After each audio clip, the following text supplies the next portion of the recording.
The glass shattered before I realized my hand had thrown it. Red wine dripped down the wall, slow and deliberate, like blood sliding over skin.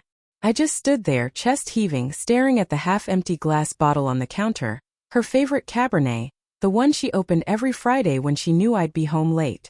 Except tonight I wasn't supposed to be home late.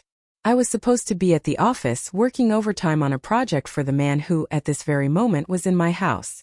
I'd parked a few streets away when I saw his black Mercedes out front. No reason for Mark to be here, none at all. My pulse roared in my ears, each beat a hammer against my ribs. Maybe it was business, maybe he'd dropped by to discuss numbers, I told myself. But that lie died the moment I saw the faint flicker of candlelight through the upstairs window. Our bedroom window. I pushed the door open quietly, like an intruder. The smell hit first, her jasmine perfume mingled with sweat and expensive cologne. I heard laughter, muffled moans, the creak of the bed frame I built with my own hands. When I walked into that room, my world cracked open. Her body was wrapped around him. My wife. My boss. Two people who owed me loyalty, tangled in betrayal in my bed. They froze when they saw me. She gasped my name, covering herself with the blanket like it mattered. He didn't even flinch, just smirked, half-drunk and arrogant. "Guess you found out," he said casually, as if he'd stolen a stapler, not my life. I remember her eyes wide, wet, trembling. "It's not what it looks like," she whispered, the line so cliché it almost made me laugh. But my throat burned instead. I walked out before I did something stupid. The house felt smaller after that night, like the walls themselves had watched the betrayal. Every scent, every sound haunted me. The wine glass she used, the perfume on the pillow, even the way her laughter still echoed in the kitchen. I didn't leave. Not yet. Revenge, when it grows inside you, doesn't come as rage. It comes as silence. It's patience. The next morning she made coffee like nothing happened. Her hand shook when she handed me the mug. "I'm sorry," she said softly. "It was a mistake." I stared at her, really stared. "How long?" She didn't answer at first. Then, 6 months. The world tilted. 6 months of lies.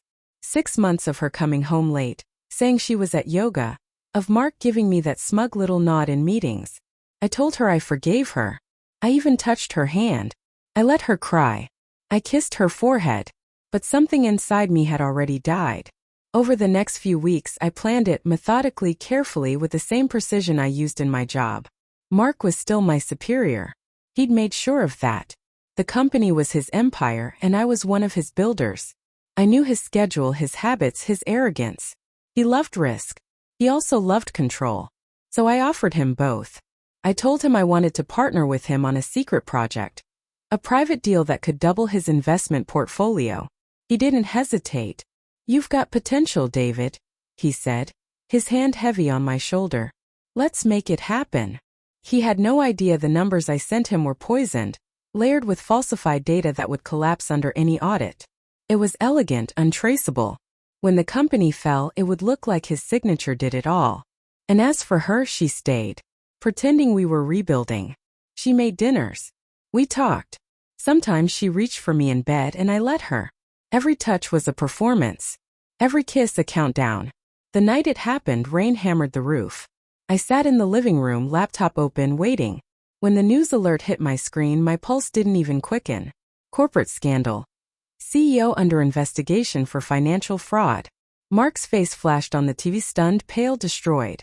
Everything he'd built was gone in seconds. I watched it unfold, the way you watch a car crash you caused. And then I heard the scream.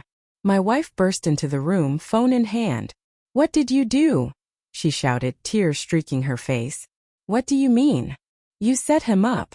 You ruined him." I stood slowly. "He ruined us." She shook her head, trembling. "You don't understand. He came here. He said he was going to." The door slammed open before she could finish. Mark stood there, soaked and shaking, a gun in his hand. His eyes were wild, desperate. "You think you can destroy me, you piece of..." The shot echoed before the word finished. The smell of gunpowder filled the air. My ears rang. My wife screamed. I don't remember grabbing the knife. I don't remember crossing the room. I just remember the sound, the wet thud when it sank into him. Once, twice, then silence. When I looked down, Mark wasn't moving. My wife was on the floor, her hands red, sobbing, whispering my name like it would pull me back from whatever hell I'd stepped into. But I wasn't coming back. The sirens came. The questions came. The story changed hands and headlines. Self-defense, they called it. I walked free. But freedom feels strange when you've buried everything you loved in the same night. Sometimes I still wake up at 3 a.m., hearing that gunshot. Sometimes I see her face in the dark, the way she looked at me. Not with love, not with hate, but with something far worse. Fear. And in that moment I finally understood. The revenge I planned to make her feel what I felt didn't just destroy him. It destroyed me.